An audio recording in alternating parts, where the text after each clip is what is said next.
미국 경제가 무려 4.3%나 성장했다, 이런 엄청난 소식이 나왔는데요.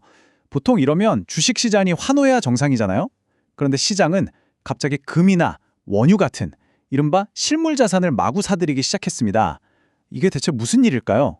오늘 파헤쳐볼 주제, 바로 이 기이한 현상, 4.3%의 역설입니다. 지난주 시장 상황이 정말 뭐랄까 좀 기묘했습니다.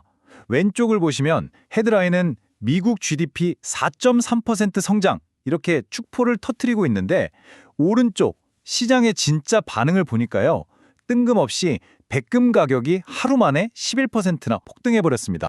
네? 잠깐만요? 이게 뭐죠?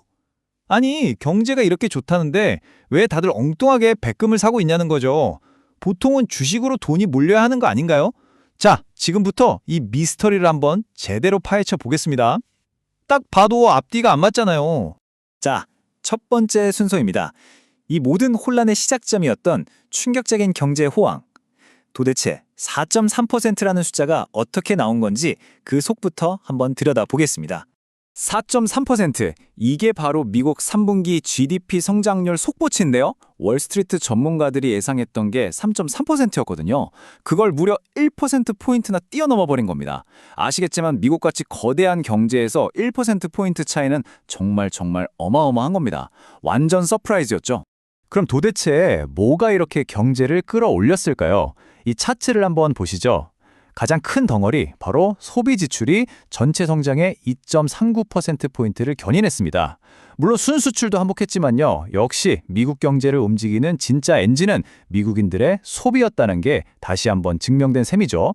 자, 이제 두 번째 이야기로 넘어가 보겠습니다. 바로 이 화려한 숫자, 그 수면 아래에 숨겨진 균열에 대한 이야기입니다. 헤드라인 숫자만 봐서는 절대 알 수 없는 속서정이 있었거든요. 이게 참 이상합니다. GDP 같은 하드 데이터는 역대급으로 잘 나왔는데, 사람들이 실제로 경기를 어떻게 체감하는지를 보여주는 소프트 데이터는 완전히 반대로 가고 있었어요. 여기 소비자 신뢰지수를 보시면 5개월 연속으로 곤두박질 치면서 거의 팬데믹 직후 수준까지 떨어졌습니다. 뭔가 이상하죠? 그 이유가 바로 이 K자형 회복 때문입니다. 말 그대로 경제가 K자 모형으로 갈라지는 건데요. 소득 상위 20%는 주식시장이 사상 최고치를 찍으니까 자산이 불어나면서 소비를 팍팍 늘리는데, 이걸 부의 효과라고 하죠. 반면에 나머지 대다수 사람들은 오히려 지갑을 닫고 있는 겁니다.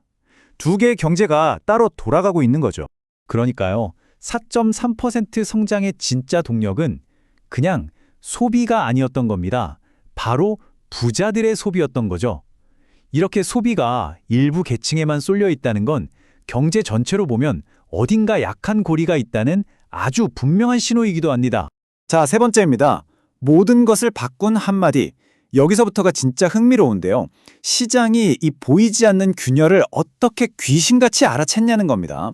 이 모든 것의 시작은 어느 한 고위 인사의 발언 한마디였습니다. 물가가 안정되면 고정된 2% 목표를 1에서 3% 범위로 바꾸는 걸 논의해야 합니다. 바로 재무장관으로 지명된 스콧 베센트가 던진 이 한마디. 이 말이 시장에 불을 질렀습니다. 물가 목표 범위제. 이게 대체 무슨 소리일까요? 아주 쉽게 말하면 이런 겁니다.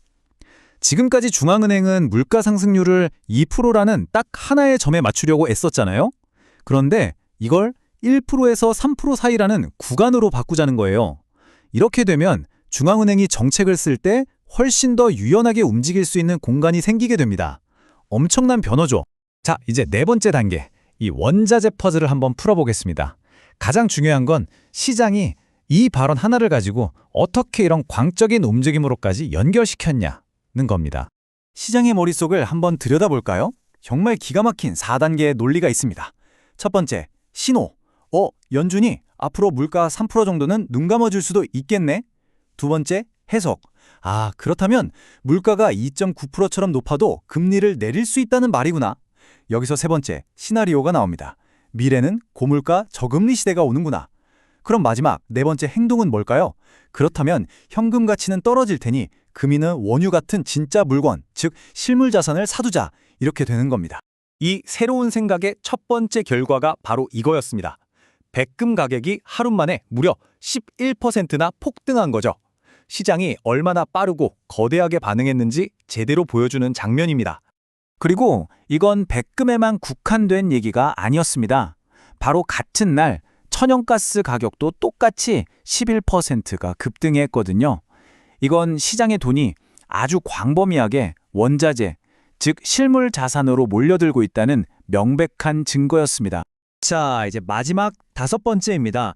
이 모든 현상이 과연 우리의 투자에 어떤 의미를 가질까요? 이처럼 경제 지표와 시장의 현실이 따로 노는 시대에 우리는 어떤 새로운 전략을 짜야 할까요? 한마디로 시장의 게임의 룰, 즉 플레이북이 통째로 바뀌고 있다는 겁니다. 이 표를 한번 보세요. 과거의 논리대로라면 GDP가 높으면 금리도 높다였죠. 하지만 새로운 논리는 높은 GDP와 금리나 기대감이 얼마든지 함께 갈 수 있다는 겁니다. 또 과거에는 연준이 물가를 잡기 위해 모든 걸 걸었지만 이젠 2.9% 같은 꽤 높은 물가도 용인할 수 있다는 시그널을 주고 있습니다. 결국 현금이 왕이던 시대에서 원자재 같은 실물 자산이 왕이 될 수도 있다는 거대한 변화를 암시하는 거죠. 여기서 우리가 얻어야 할 가장 중요한 통찰은 바로 이겁니다. 금융시장은 이미 발표된 40.3% GDP라는 과거의 숫자에 반응하는 게 아니라는 사실입니다. 시장은 항상 미래를 보거든요. 앞으로 정책이 어떻게 바뀔지에 대한 그 신호 하나를 보고 미래에 미리 돈을 걸고 있는 겁니다. 이렇게 정부가 발표하는 공식 데이터와 시장의 현실이 점점 더 멀어지고 있는 세상에서 여러분은 지금 과연 어느 쪽을 더 유심히 지켜보고 계신가요?